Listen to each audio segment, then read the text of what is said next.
Hey, what's going on YouTube? This is SCL0320. It's an interesting day. I'm just gonna go ahead and get down to it. This will be one of my most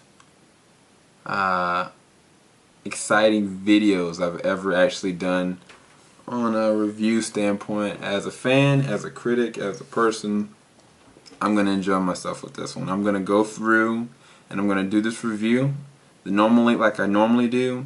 At the end of it, I'm going to do a spoiler, and then I'm going to go see this movie again, and I'm going to give a whole different review as well.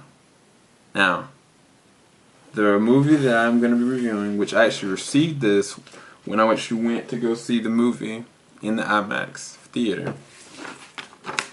Midnight Tonight, The Man of Steel. Ladies and gentlemen, it's finally arrived. CK61938, Human Torch, so many different people on YouTube that have anticipated this movie coming out. CK being one of the biggest, one of my inspired persons to look to towards information about what Henry Cavill is going to bring to the role, what Amy Adams is going to bring to the role, what even any person that actually comes to it, Kevin Costner, John, oh my gosh, it's just, okay, I'm going to go ahead and try to compose myself. Getting down to the basics, we're going to go through the visuals, we're going to go through the environment, we're going to go through the perspective of the acting level, we're going to go through the story, but I'm going to dissect that evenly without giving anything from the story whatsoever. I'm not going to spoil, I'm not going to go into the details of the story. From the look and the scope of this movie, I've never seen some of the visual effects I've ever in any movie that I've seen in this. From the start to the finish, there's points where you're seeing locations of of Krypton, you're seeing locations of Earth, you're seeing subtle places like IHOP, 7-Eleven, normal places that you would see on a normal world. And so I think that plays a big role in the fact that Christopher Nolan did play a big role as the producer in this, but Zack Snyder, he had the boldness to actually go, okay, what would be the concept and what would be the reality, the environment of a person that has powers, and to actually know what happens to them as they grow up. You get to see this in the environment, in the way the pacing actually has gone through. A lot of the beginning of the actual movie takes place on Krypton, but in the midway intersection, when you actually bring it, when Kal-El comes to Earth, there's a lot of going through different scenery, different scenes, action scenes that come through, accidents that happen, elements of weather. There's a huge tornado scene that actually happens that's very emotional, that's very riveting, and it brings you to such a anticlimactic kind of feel, but at the same time you're like anticipating more because you don't know where it could go, how it could go. Certain elements, even when I think about the show Smallville, which I actually really love, they go with Smallville, they go to different locations. They do a lot of different things. They got the small time feel when it comes to the Smallville location, the Metropolis location, but then the visuals from the air, Antarctica, every place you can visually imagine they go to in this movie. And on an effects roll, the destruction that actually takes place in the movie far exceeds my expectation levels of any movie I think I've ever seen. I've seen destruction on the realm of with the newest Star Trek. That was a lot of destruction. I've seen destruction when it comes to Die Hard movies. I've seen destruction when it comes to Transformers, especially the third one. But this one, and what goes down, the fighting that happens, the even deaths that happen with human elements, it is very visual. They put it right there in your face, and it was magnified by the great Hans Zimmer in his entirety, working with the soundtrack. Every scene, every line, every person has a theme, and there's a grand theme when it comes to the evolution of Kal-El, Clark Kent, Man of Steel. Hans Zimmer just destroys the soundtrack. It's just amazing. I basically probably tomorrow which tomorrow is going to be the 14th. Today, well, right now it's like 3 o'clock in the morning. That's why I'm kind of trying to motor through this. But it was just amazing, everybody. The soundtrack was just scene for scene, tit for tat. It makes the elevation of the emotion, the action, it goes there. I can't speak about it enough. There's this one scene specifically when I'm not even gonna go into certain scenes, but when Kal-El is actually brought out and the destruction of Krypton before that even happens, there's this one just rhythmal kind of orchestrated theme, and by the time that Clark leaves, it just brings you in just like, man, did they really just take their son, who they love, that they birthed, the essence behind what his birth really is about, and to save him, they would throw him out. And of course, we've gone through like the Christopher Reeve, we've gone through the Smallvilles, we've gone through the Lois and Clark, we've gone through the animated version. We've seen that, but not to this kind of level, not to this emotional kind of tie. But at the same time, it's not so condensed. It's paced very well. So to me, I give the visuals, I give they have to get both separate scores, but both of them there on their peak. Visual effects, when you go from transition to realistic to CG, realistic CG, I don't know any other kind of way they could have done it better. To be very honest with you, I thought it was a 5 out of 5, a 10 out of 10, whatever you want to give it. The musical score, it took a book from the Dark Knight trilogy. It was amazing. I give that a 10 out of 10 as well. There's so much that I could really talk about in the movie. I'm going to keep going. But just bear with me. Right now it's 3:40. I have work in the morning at around, I actually need to leave probably by 6 o'clock. So I'm going to do my best to give y'all the review that y'all deserve. But like I said, I'm going to come back and I'm going to do a little bit more. So that's what I think about that. Now, the acting level, when I go straight to Henry Cavill, who plays Kal-El, who plays Man of Steel, who plays Superman, he is Superman. He embodies it very well. When I saw Immortals, I thought to myself, okay, this guy, he has the potential on the physicality and on the acting role to actually do it. But he takes the role so serious. I've analyzed his demeanor outside of just him as Henry Cavill after he's done the role. And he brings this kind of presence with him. He's like, even when he's doing things, he still is like almost like he's in character, which is a good thing, and it's a very dedicated thing. So that shows in the role. I mean, from the small Clark to the grown-up Clark. The small Clark, especially around the age like 12, when he's going through a lot of the phases of like hardship of high school and trying to discover himself and figuring out with powers. Like, they all play their role perfectly as what Clark Kent in his essence needs to be. But they humanize him so much because he goes through stages where events happen and you see him like dissecting himself. Like, what am I really made of? What can I do? How can I be a help to people versus a burden? How can I keep my secret to keep what I'm supposed to be? But how am I supposed to be a destiny related being and at the same time be in the shadows? And he knew eventually he'd have to come to his own, and his whole evolution as a character still progresses as the whole movie. By the end of it, you see why he is the Man of Steel. You see why he is Superman. He does that so well. Amy Adams, that's her role as Lois Lane. She does a very great deal of acting how a reporter journalist is supposed to be. She's not the Lois Lane that just gets into trouble for the heck of getting in trouble. No offense, but I love Harry Hatcher. She's awesome, but she doesn't do that. But then you think about the role of the Lois on Smallville that was like all foolhardy and all compassion and love and all these kind of emotional ties. It's not like that. This is not about the love story. There's a connection, there's a bridge, there's a friendship between Superman, between Lois Lane. Yes, but she plays her role to get the story done. She plays her role because she believes in something. She believes in right and wrong. She wants to see who is this person, what are they really about, what's their influence, you know. and you see it all in her acting. She just does a perfect job. Perry White, which is Lawrence Fishburne, he does a really good job as Perry White. He gets up in Lois' face. He does what his role is supposed to be. Michael Shannon, the guy, he plays Zod to a T, but he made it his own. He made it a Zod that, unlike the Superman 2 version, which is one of the better movies out of all superhero movies, he plays his role so well that you're like, to a point, you're like, okay, I can understand and relate.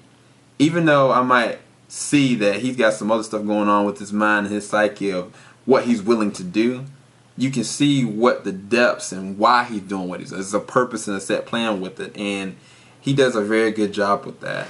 Now, really steals the show is actually Jonathan well, not Jonathan, oh goodness, Kevin Costner and Russell Crowe. Jonathan Kidd, Jor-El. Jor-El is actually a lot in the movie in certain kind of ways. Some almost like a Smallville kind of related kind of way.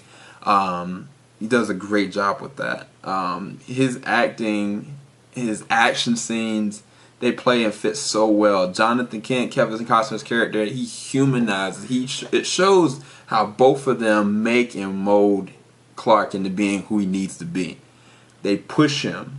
They sharpen him. It's an ironing sharpen iron. It's like a molding and a sculpting that's always going on with his relationship with both of these men, that even in the short amount of time that he was with them or interacted with them, it made him who he's supposed to be. And it's so amazing to actually see. And it's so amazing to see Russell Crowe in his element of action and emotion. And even when he's actually giving Clark up, like, he knows there's a certain plan and the destiny that's set for this man.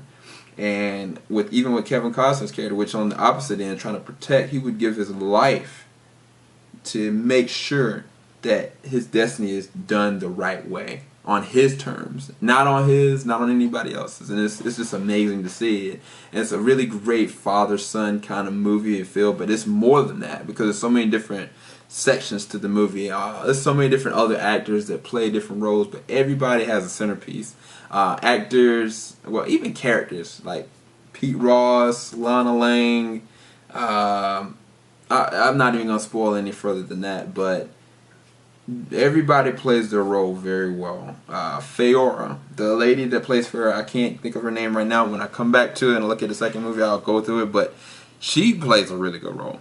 Like, she plays the commander and second hand to Zod, and it's amazing to see. Like, she gives Superman a run for his money. There's an amazing fight scene with her, but she puts so much like emotion and seriousness to the role. It's just crazy. I will say this. I've seen reviewers make comment about this movie and saying that, oh, Clark Kent or Henry Cavill, he's just so serious and stern. He's not what he's supposed to be. Oh, well, there's so much like action and stuff going on in the movie that it doesn't pace well. It doesn't do this. This movie, from the start to the finish, kept me emotionally and physically invested in the movie, whereas so many different other movies, like, they've been like, oh wow, wish Superman would actually fight and actually show his capability and really use what the technology is today. Or looking at movies like The Matrix Revolution, specifically the end fight between Agent Smith and Neo, and showing how they're fighting aerially and actually going and doing things. You see this in this movie. You get that in this movie. He actually shows Henry Cavill's character Superman, he shows so many different levels of human emotion throughout the whole entire movie. I can't see why somebody would sit there and put on paper and actually make a review and saying that he's emotionless. The review that I saw for IGN, I'll give them props, because they actually showed on a realistic standpoint of, okay, this is what we've been looking for, not what we sit there and have to nitpick about. And to be very honest with you, the way the movie actually goes with their acting level and with the pacing of how this molded it, the sequel will be amazing. I took one of my friends that he's not even a Superman fan. He did not think this movie was going to be anything. He saw one trailer that put him intrigued to actually go with me to the midnight premiere. He even said that this is a good movie. This is something that I would go and see again. This is something I can't wait to see what the sequel actually going to be about. And from start to finish. And I'm right now I'm going into the acting, but the acting I'll give definitely a 9 or 8 out of 10.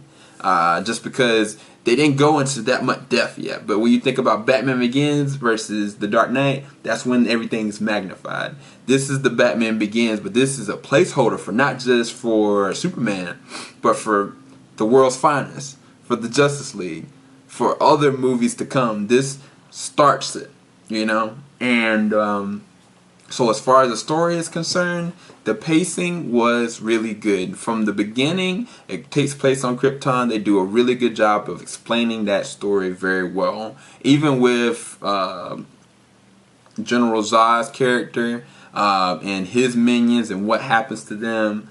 In a way, kind of like the Superman 2, but it's not the same, y'all.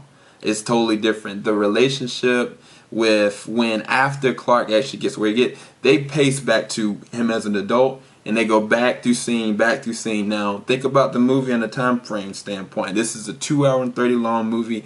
If they wanted to try to actually go into great depth of actually telling, like, okay, this is scene for scene for scene for scene of all, what they've done that before. To keep it condensed and keep it where it needs to be, which is balanced in a beginning story, just kind of like how Batman Begins was. Think about Batman Begins, because with that movie, when it was actually done, they go back. They go back while he's adult, and they go back, and that's kind of how they did with this, and it fit perfectly for the most. So I thank you, Christopher Nolan, for expressing that to Zack Snyder with that. And it fit very well for me. I don't have any hiccups about them going back and pacing and telling the story as it progressed through Clark's life lessons as adult, going back to, okay, this is why he made this decision, this is what motivates him to do this. By the end of the movie, after the action scenes, after the finale, now, like I said, this movie, when you look at all the destruction, all the deaths, all the fighting, all the emotion that goes forth, there's a lot of serious scenes that happen. Like, everything that you really want to have seen. And think back to your childhood. When you wanted to see a Superman movie, and you look at the comic books, and you look and see, okay, man, this is cool. You see the animated series, man, this is cool. You get that in movie form this day and time. But it's not corny. It's taking place on a realistic role here. If any other kind of way they could have made a Superman movie, this is what it's supposed to be. This is not a movie about just drama. It's not a movie just about pure action. This is not just a movie about just for the fanboys. This is a movie for this generation to actually see and express and actually envelop together. And so for the actual storyline, David Goyer, you are the man. I give it to you. You're awesome. I'm really getting tired. I want to go ahead and go into the spoilers.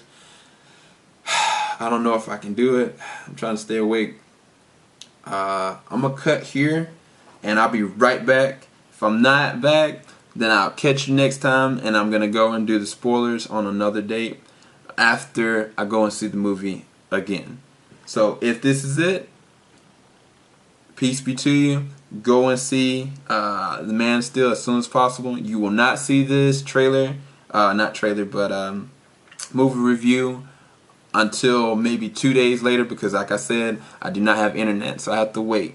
But you know what? It's not even about the review counts. It's not even about like how soon I can actually post this up. I had to express what this movie actually made me feel. And it's not just me being a Superman fan.